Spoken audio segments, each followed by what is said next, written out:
We now call 25 CR 554, the state of Texas versus Miranda Bowen. That's you, ma'am? Yes, you have to speak out so she can hear you. Mr. Turk is here representing you. And you were charged here in 25 CR 554 with the state jail felony of criminal mischief. Do you understand?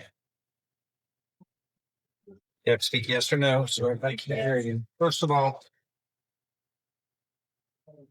the court, in an abundance of caution, ordered Dr. Edgar Pond, licensed psychiatrist, to review your competency issue, and he has evaluated you and has prepared a report dated November 3rd, 2025, deeming you to be competent to stand trial.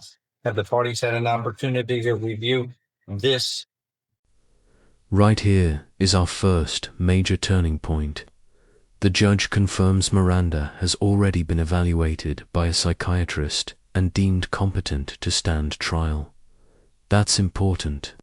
Competency doesn't mean someone is mentally okay. It means they understand what's happening and can participate in their defense. But notice Miranda's minimal answers. The judge is already concerned about whether she's taking this seriously. Viewers, what's your first impression? Do you think she understands the gravity here, or is something else going on beneath the surface? Report, I'm calling this court's exhibit number 1 on this date. Any objections to having it put into the record and sealed? No objection to either one, in the record from having it sealed. No objection from the state. No objection, Judge. All right, will be part of the record and sealed, and Dr. Rapon deemed the defendant to be confident to stand trial. Does the defendant waive a formal reading of the indictment and arraignment here? Can we proceed in summary? We may, Judge.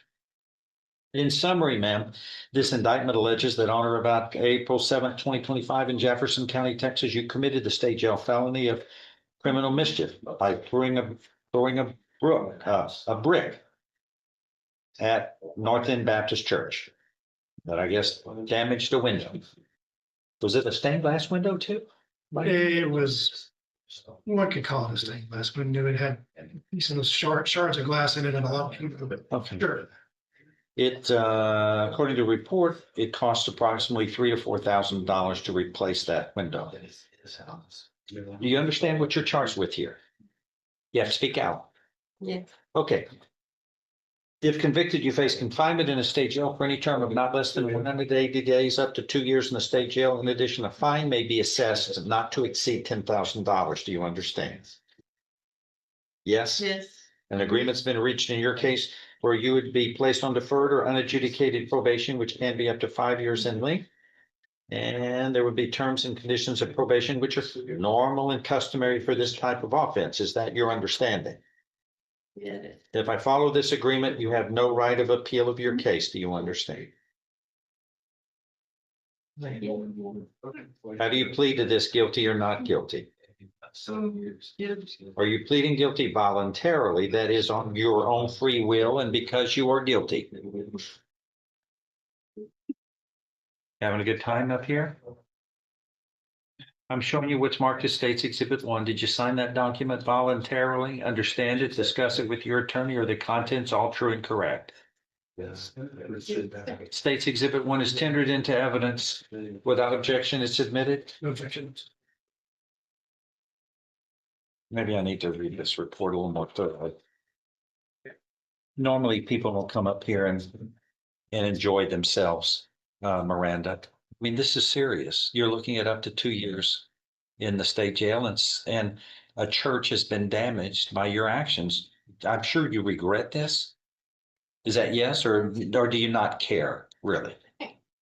You're enjoying yourself. You're having a lot of fun. This is serious. I mean, look around. Do you see anybody else laughing or grinning? This is serious. People make mistakes. It's against the law. You can go to prison. Sometimes you can get executed from what happens in this court. Your life can be taken by punishment. So it's all very serious. These are all felony offenses. the this report by Dr. Lapon dated November 3rd, 2025, for the defendant's personality and mental disorder, which is a personality disorder, which nonetheless she is deemed competent to proceed to a resolution of her case. This is made a part of the record, and it will be sealed as court's exhibit number 1 on this date. Okay. States Exhibit 1, you've reviewed it, you signed it, it's all true and correct. This states, among other things, that you are mentally competent to enter your guilty plea, which is freely and voluntarily made. You know what you've been charged with. The indictment's been read to you, or you've read it. You were guilty of the crime charged and any lesser included offenses. You were giving up your rights to a jury trial and the rights to be apparent, confrontation, cross-examination of witnesses, and you're totally satisfied with the representation provided by your lawyer. Thank you. So help you God. All of this is true. Do you understand? You have to speak out, man. You gotta say it. Yeah. All right. States Exhibit 1 is made a part of the record. Pre-sentence report is waived. Yes, Judge. I'm going to follow this agreement and find Miranda Boland that you are pleading guilty today voluntarily. You are mentally competent to do so. You understand and appreciate the consequences of pleading guilty, even though there's sufficient evidence supporting your guilty plea from States Exhibit 1 admitted here to find you guilty beyond a reasonable doubt. I'm not going to find you guilty. I'm going to give you another chance.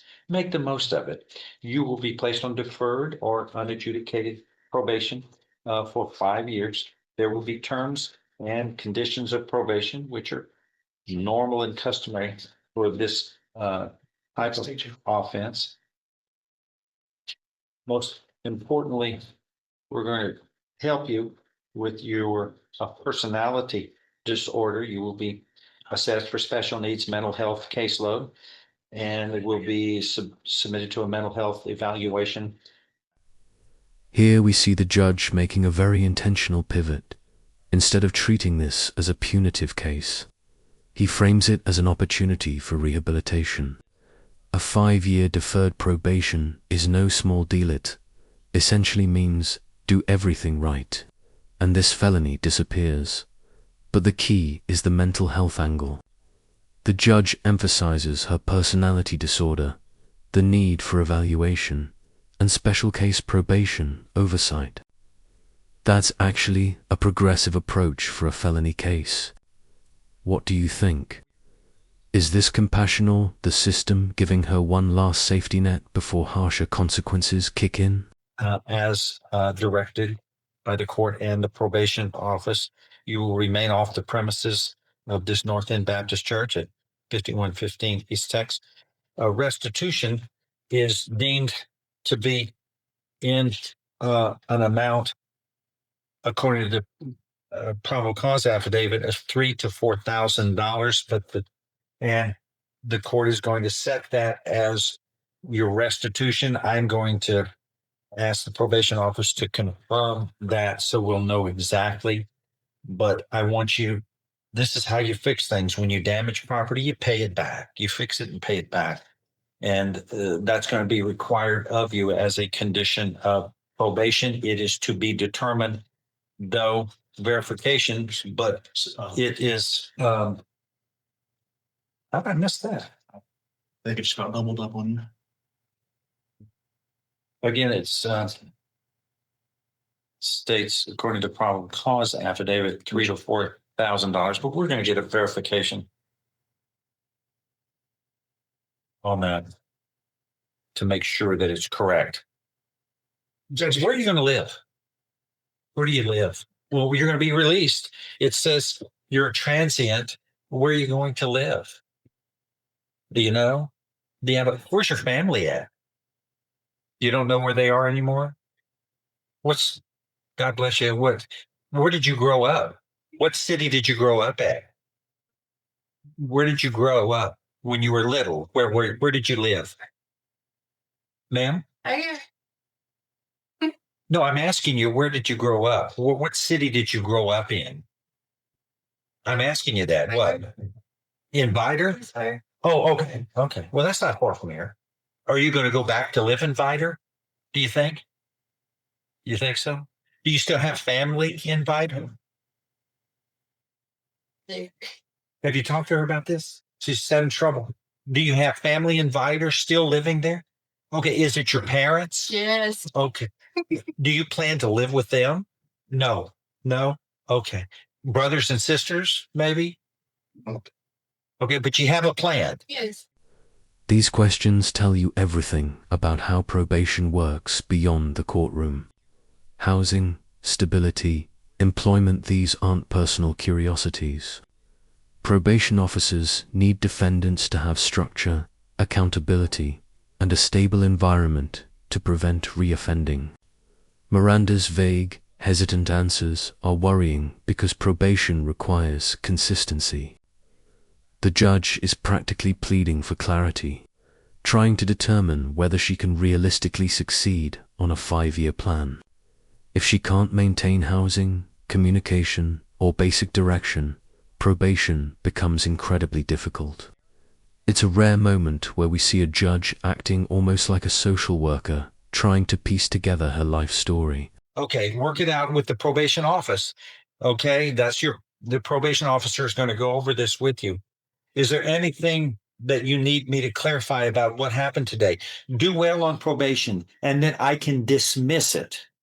If you do well for a little while, we can get this dismissed so you can move on with your life without a conviction. And are you going to try to get a job or something? What do you do? Do you have talents and skills that you can use to make money to pay this back? Yes, I'm struggling here. I feel like a dentist pulling teeth without the Novocaine. Where have you ever worked before? What did you do before? Different things?